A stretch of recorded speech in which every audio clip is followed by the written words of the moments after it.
Muchas gracias. Buenos días a todos. Gracias por vuestra presencia y gracias a la organización y al patrocinador por permitirme estar con vosotros.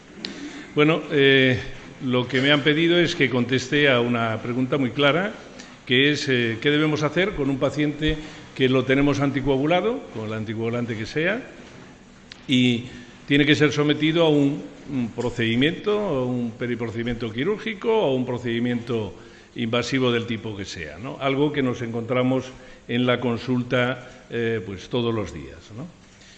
Bueno, la respuesta es fácil y al mismo tiempo compleja, pero contamos con la suerte de que yo creo que es una de las primeras veces que tantas sociedades científicas se han puesto de acuerdo y han elaborado un consenso. Son 23 sociedades científicas coordinadas y por iniciativa de la Sociedad Española de Cardiología, pero las 23 han trabajado, yo creo que intensamente y muy eficazmente, para darnos respuesta a esta pregunta y establecer un consenso que nos aclara sobremanera, bueno, pues todos los extremos y todos los problemas que en nuestro día a día nos vemos con ellos.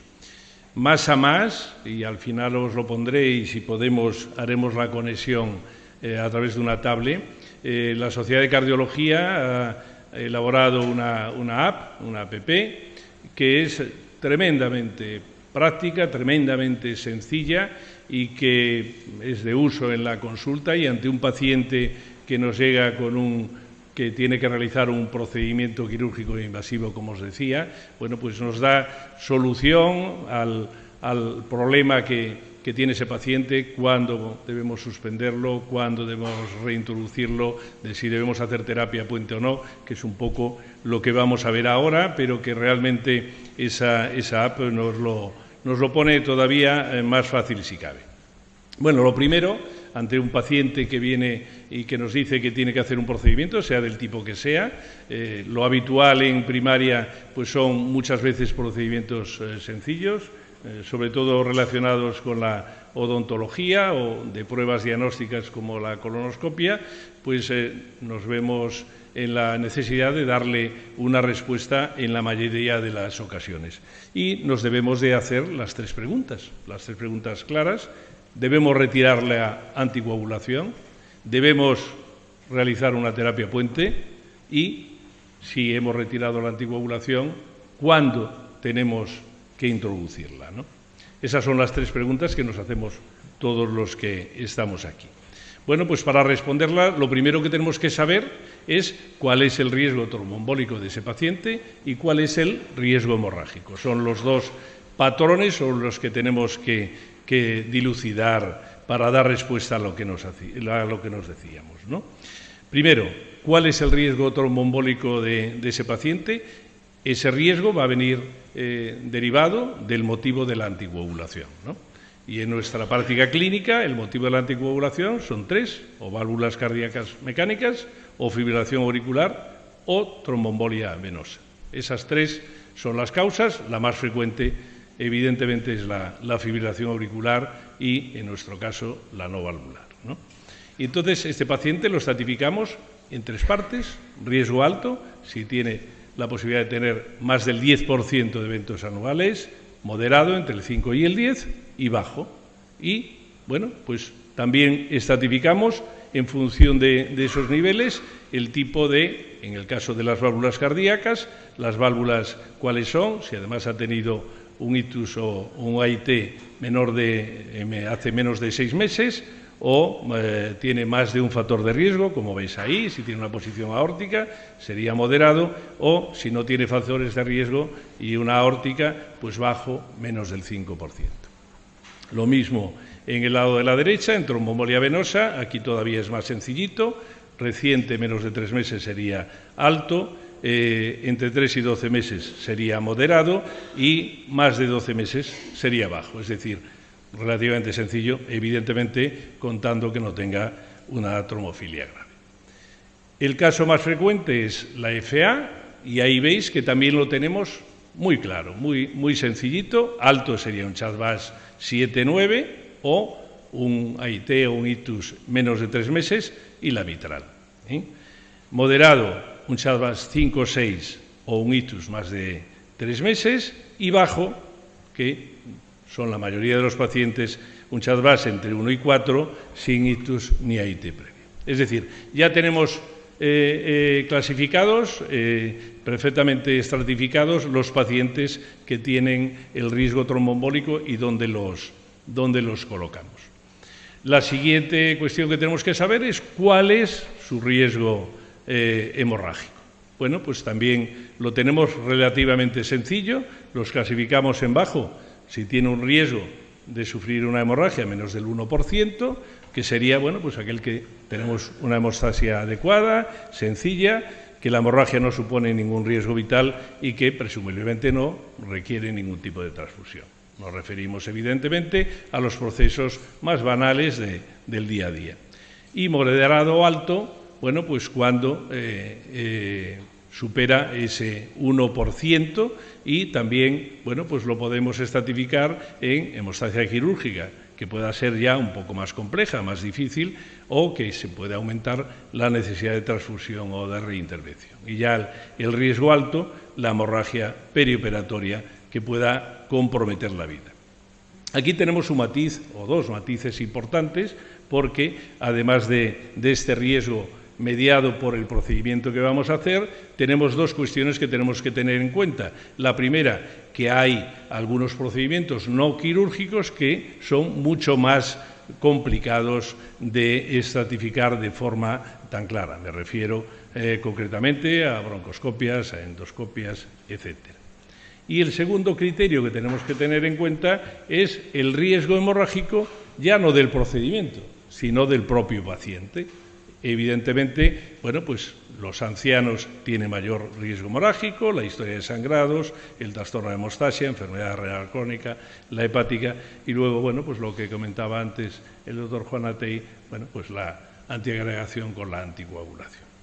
Y antes de seguir, sí quería comentaros algo porque es importante, que además veo que hay aquí algunos de los que participaron en el consenso presente, que la SEN estuvo presente con dos miembros, con Isabel y con Vicente. Vicente está ahí y es de justicia reconocer el trabajo que hicieron en este consenso, que me parece absolutamente excelente y ojalá cundiera el ejemplo para otro tipo de cuestiones. Bueno, como os decía, el consenso tiene un algoritmo clarísimo, a mí me parece que es relativamente sencillo, en el que nos dice cuándo nos propone la retirada y cuándo nos propone la reintroducción del anticoagulante en cuestión. Este es el algoritmo completo, que parece un poquito más abigarrado, pero que ahora lo vamos a desgranar y vamos a ver que, como decía, es relativamente sencillo, ¿no? Bueno, ¿cuáles son las recomendaciones de retirada de un anticoagulante? Bueno, pues en función, como os decíamos, en función del tipo de intervención y del riesgo tromboembólico que tenga este paciente. Lo primero que nos tenemos que plantear es si es una urgencia quirúrgica, si es una urgencia quirúrgica, y luego tenemos tiempo, en la app también lo contempla perfectamente, pero bueno, no voy a profundizar en ello a poco tiempo porque yo creo que no es un tema que nos afecte demasiado. Pero si fuera así, tendríamos que valorar la cirugía, el procedimiento, valorar reversores, antídotos, etcétera. Bien, no es una urgencia quirúrgica. La pregunta ¿es necesario o no es necesario suspender el anticoagulante? Como decía antes el doctor Juan Atey, debemos de valorar muy mucho si podemos no retirar el anticoagulante porque el riesgo tromboembólico aumenta, ¿no? Y hay montones de procedimientos que no es necesario retirar el anticoagulante, procedimientos sencillos en nuestro medio. Hay muchos que evidentemente hay que retirarlos. Pero bueno, una extracción dental de una o de dos piezas, bueno, pues lo que tendrá que hacer es ser cuidadoso, procurar una buena hemostasia y no aumentar el riesgo del paciente si tenemos que retirarle el anticoagulante. Bien, si decidimos que sí es necesario suspender el anticoagulante, bueno, pues tenemos que valorar el riesgo tromboembólico, lo que decíamos antes, es bajo o moderado. o es alto. Si es bajo moderado, suspenderemos el anticoagulante y nos daremos terapia puente, y si es alto, el riesgo tromboembólico, suspenderemos el anticoagulante y valoraremos la terapia puente. La pregunta es, ¿cuándo suspendemos la terapia puente? Aquí tenemos varios apartados, como podéis ver en la diapositiva. Lo primero, en función del fármaco que esté tomando. Si está con dabigatran, con un inhibidor directo de la trombina, bueno, pues ahí tendremos que valorar, como es lógico, el filtrado glomerular, si está en menos de 50, entre 50 y 70 y más de 80. Veis que la última dosis del fármaco es la que se pone en la cruz. Si el riesgo hemorrágico es medio alto, bueno, pues lo tendremos que retrasar un día, será la misma política, pero retrasándolo un día. Yo creo que esto no tenemos que sabérnoslo tan de memoria. Hay unas tablitas fantásticas que podemos tener en nuestra consulta y, como digo, tenemos la app que nos va a dar la solución inmediata, pero bueno, tenemos que conocer el porqué de las cuestiones. Si estamos con un inhibidor del factor 10A, con Riva, con API o con edosaban, pues lo mismo, riesgo hemorrágico bajo y riesgo hemorrágico alto. Veis que aquí tenemos un margen mayor en cuanto al filtrado, entre 15 y 30 y más de 30, y lo mismo, la crucecita nos indica el último día que daríamos el anticoagulante y al día siguiente lo suspenderíamos. Y cuando estamos con los antivitamina K, ahí tenemos que tener en cuenta otra cuestión que es también clave, que es que 7 días antes, eso es absolutamente imprescindible, debemos de conocer cuál es el INR de ese paciente. Si es menos de 2, en general, como idea general, el acenocumarol lo suspendemos 3 días antes y la warfarina 5 días, pero eso también va a tener que ver en función del INR. Eso sería en un INR entre 2 y 3. Si es un INR de menos de 2, lo mantendríamos el acenocumarol el tercer día y la warfarina el quinto día. Y si es más de 3, lo retrasaríamos un poquito más y sería el quinto y el séptimo día. Todo esto tiene que ver, evidentemente, con la farmacocinética de estos fármacos. Los ACOs, los de acción directa, evidentemente se excretan por vía renal y, en cambio, los antivitamina K tienen un metabolismo fundamentalmente hepático. Esa es la razón de que tengamos en cuenta una y otra cosa. Respuesta concreta, ¿es necesaria la terapia puente? Bueno, en general, como os decía, el riesgo tromboembólico asociado con la interrupción del tratamiento anticoagulante sin terapia puente con heparina es bajo. Este es un concepto muy importante. La terapia puente, y hay numerosos estudios, se asocia con mayor riesgo de hemorragia sin beneficios en la incidencia de los eventos tromboembólicos. Este es otro concepto muy importante y que creo que debe de quedarnos bien grabado. El uso de terapia puente con heparina, fundamentalmente con heparinas de bajo peso molecular, se recomienda únicamente para pacientes con riesgo tromboembólico alto, otro concepto también importante.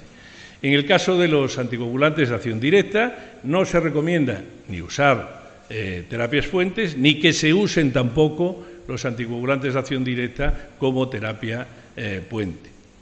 No está recomendado realizar terapia puente con los anticoagulantes de acción directa, salvo en los pacientes en los que haya un retraso de la cirugía, pues más de 48-72 horas, o que haya que posponer la misma, o que haya una complicación hemorragia o una intolerancia oral.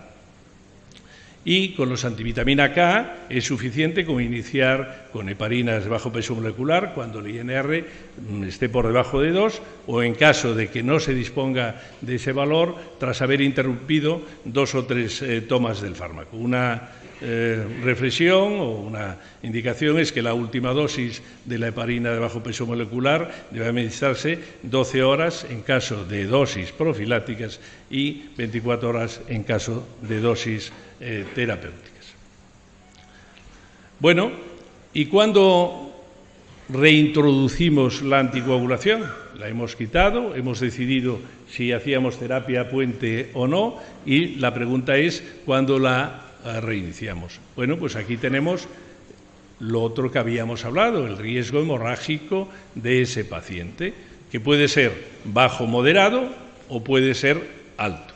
Si es bajo o moderado, iniciaríamos el anticoagulante oral a las 24 horas de la cirugía y consideraríamos terapia puente si es con antivitamina K y riesgo tromboembólico alto, si es con antivitamina K. Si el riesgo hemorrágico es alto, en principio iniciaríamos el anticoagulante oral 48-72 horas posteriores, en función también del riesgo hemorrágico, y sin terapia puente. ¿Es necesaria la terapia puente? Ya la habíamos pasado, se nos fue para atrás otra vez. Que nos descolocó. Bien. ¿Cuándo reintroducir la anticoagulación? En resumen, primer factor fundamental para reintroducir la anticoagulación es que haya una adecuada hemostasia y que haya una ausencia de hemorragia en el preprocedimiento. Eso es evidente. Y el momento del reinicio hay que pactarlo con el equipo que hace tanto la intervención quirúrgica o hace el procedimiento intervencionista. En general, se recomienda reintroducir la anticoagulación oral a las 24 horas. Si el paciente tiene alto riesgo hemorrágico posoperatorio, el inicio se pospone, como dijimos, en 48 o 72 horas. Si el paciente tiene riesgo tromboembólico alto, con antivitamina K, como el efecto, recordad que empieza a las 48 o 72 horas, es recomendable el uso de terapia puente con heparina. Con los anticoagulantes de acción directa no es necesario terapia puente. Si no es posible administrar la vía oral, bueno, pues valorar los anticoagulantes con antitrombóticos parenterales, como decíamos, fundamentalmente con heparina de bajo peso molecular. Como os decía, el consenso lo que hace es nos estratifica perfectamente todos los procedimientos de las 23 sociedades científicas, todo lo que cada una de las especialidades hace como procedimientos, de tal manera que los clasifica como riesgo hemorrágico bajo, moderado o alto. Recordad que el riesgo tromboembólico viene mediado por la razón por la que le hemos puesto la anticoagulación y estamos hablando del riesgo hemorrágico del procedimiento. No os puse todos aquí, o hice una selección de aquellos que nos afectan más en primaria, en odontología y cirugía maxilofacial, las extracciones dentarias, como veis, la colocación convencional de implantes, en anestesia, anestesia, traumatología, las infiltraciones locales, las infiltraciones osteomusculares, las infiltraciones musculares en gatillo, y esto se fue para atrás. En cirugía general, una cuestión que nos afecta también frecuentemente, que es la cirugía menor de piel y tejido. Veis que todas tienen un riesgo hemorrágico bajo. Las colonoscopias, aquí hay diferencia si es con polipectomía o sin ella, el riesgo ahí cambia, y tened en cuenta que siempre debemos de ponernos de acuerdo, evidentemente, con el que hace el procedimiento. Y ya termino con dos cuestiones que me parece que son muy interesantes. Dos herramientas que nos van a venir muy bien a la hora de tomar decisiones en la consulta y darle las indicaciones claras a nuestros pacientes. Este es un documento en papel, que por cierto lo tenéis a vuestra disposición en el stand de Bayer, viene del consenso, en el que son instrucciones para entregar al paciente con su nombre, con el fármaco que está tomando y el procedimiento de riesgo hemorrágico bajo o alto que tenga en función del procedimiento, si está con un anticoagulante oral. Y ahí veis que se le puede poner perfectamente en función del aclaramiento de creatinina, cuándo tiene que suspenderlo, en caso de que digamos que tiene que suspenderlo, y cuándo tiene que reintroducirlo.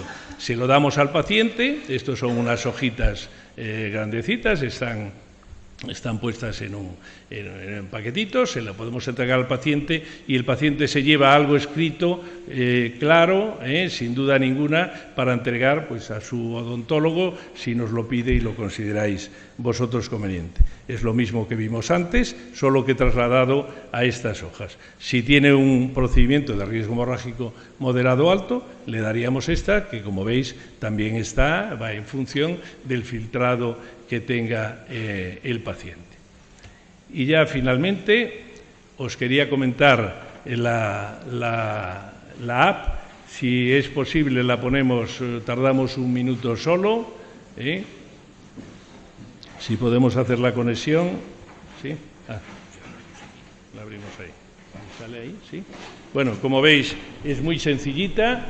Ahí os explica, os recomiendo que veáis arriba, bueno, cómo se hizo esta app. En fin, es de uso libre. Le damos a continuar. A continuación, esto suele ir muy rápido. Aquí parece que nos va un poquito lento. ¿Va? No quiere. Ahí está. Como veis, ¿qué fármaco está tomando? Bueno, pues no tenemos nada más que marcar. En este caso podemos ponerle Rivaroxaban. Si tiene tratamiento antiagregante se lo pondríamos. Le damos a continuar. Nos dice cirugía urgente. Si le pusiéramos que sí, veis que nos dice la necesidad de una cirugía, un procedimiento invasivo, y trae una serie de normas, ¿no? Lo normal es que le digamos que no. Le daríamos que no. Y aquí buscamos el tipo de procedimiento que le vamos a hacer a ese paciente. Pongamos un caso de odontología, que es los casos típicos nuestros, y dentro de ellos pues podemos coger la extracción dentaria, por ejemplo. Le damos una extracción dentaria, veis que tendría un riesgo hemorrágico bajo. Si cogiéramos otra cosa, pues lo clasificaría como riesgo hemorrágico medio o alto. Le damos a continuar. Nos dice cuál es el motivo por el que está anticoagulado ese paciente, le decimos fibrilación auricular, nos abre una ventana de chat-bus, veis que tiene la ventana, vamos a ponerle que tiene insuficiencia cardíaca, que es hipertenso, que tiene más de 75 años, que es diabético, veis que va cambiando, ya está en riesgo tromboembólico moderado y le ponemos que tiene enfermedad vascular y le ponemos, bueno, pues que ha tenido un ACV previo. Veis que ya va a alto, le damos a continuar y nos dice, está con Rivaroxaban, riesgo hemorrágico bajo, riesgo tromboembólico alto. ¿Y qué nos pide a continuación? Pues lo que habíamos hablado. ¿Cuál es su filtrado? Le ponemos, pues no sé, más de 30, le damos a continuar y ¿qué nos dice? La intervención puede realizarse sin suspender el tratamiento anticoagulante en caso de extracción dentaria simple de 1 o 2 piezas. El caso te da la opción, en caso de suspender el anticoagulante, la última dosis de Rivaroxaban será 2 días antes de la intervención. Y no es preciso terapia puente. Veis que es sencillita, es una ayuda a la consulta bárbara. Os animo a que la descarguéis. Es QXAAPP, no tiene más historia. Y gracias a la Sociedad de Cardiología por haber hecho esta herramienta que me parece tremendamente. Un segundito, bueno.